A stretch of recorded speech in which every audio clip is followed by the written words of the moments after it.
Welcome to Learn About Law. My name is Kevin O'Flaherty from O'Flaherty Law, and today we're going to talk about overstaying non-immigrant visas and how to stay in the country through marriage.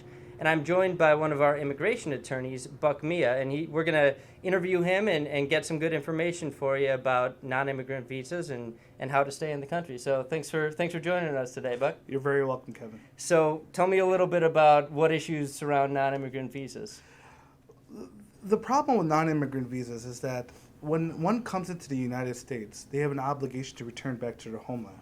Often what happens is life takes its course, for some reasons they're not able to go back, or they choose to stay in the United States. So a non-immigrant visa is basically a limited period of time that they're allowed to stay in the United States. Absolutely. Okay. Absolutely. And that depends on their I-94. And what's an I-94? Good question, Kevin. This is a certificate. Basically, is a paper that the customs, the CBP, the Customs Border Patrol, they'll issue to you at the port of entry. Okay. And so the I-94 will tell you basically how long you have to stay in the country. Absolutely. And you're supposed to basically self-deport.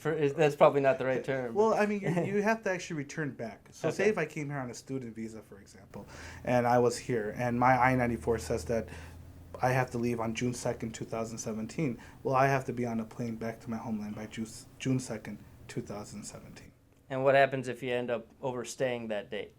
Then you'll be under unlawful presence in the United States. Basically, in more general terms, you'll be termed illegally. Okay. And what's the effect of being here illegally?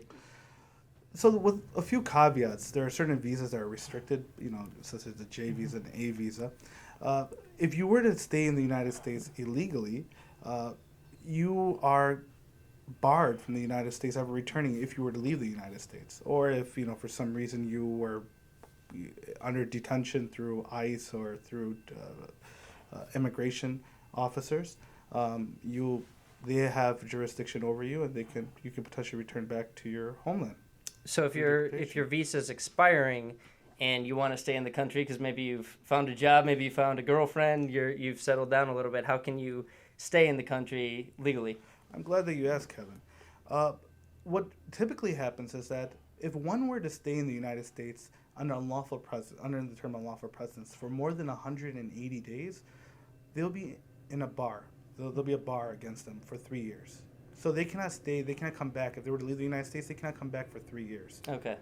Now, however, if they were to stay in the country for a year under unlawful presence, well then the bar will be taking effect for 10 years. I mean, they cannot come into the country for 10 years. So there's a 3-year bar and there's a 10-year bar. Okay. And so there's ways to get lawful status, I assume, like through asylum or other things like that, if you're already legally in the United States through a non-immigration visa, right? Well, asylum is kind of complicated. I mean, you have to pass a credible fear interview and whatnot. We'll save that for a different time. Okay, we won't delve into that here. But one of a good way to do it is if you enter the United States legally, and this is only for those who enter the United States legally, with a few caveats against like the J visa and whatnot, you can get married to a U.S. national as long as the marriage is entered in good faith. As a bona fide good faith marriage, you would be able to adjust your status in the United States. So you will never leave the country, and therefore you will never be barred. You would adjust your status, and that's how you can kind of... So when you say adjust your status, is that basically extending your time period indefinitely for your non-immigrant visa, or do you become a naturalized citizen, or what happens? So you'll eventually, the ultimate goal is to get you a green card. And this is your road to a green card. And from your non-immigrant visa, now you're going to change your status to an immigrant visa. And but once that takes place, if it's based off of marriage, and it's a good faith marriage, within 3 years, you can potentially get your citizenship. All right. Anything else you want to share with our listeners on this topic? No, but please, if they, we do give out free consultations, and if they have any questions, they can always come on at our law firm for a consultation. Yeah, and you can call us at 630-324-6666. We've got a couple great immigration attorneys. We practice almost every other area of law as well. If you want to learn more about immigration law or any other type of area of law, you can go to learn-about-law.com. That's the website for our law blog, podcast, and video blog.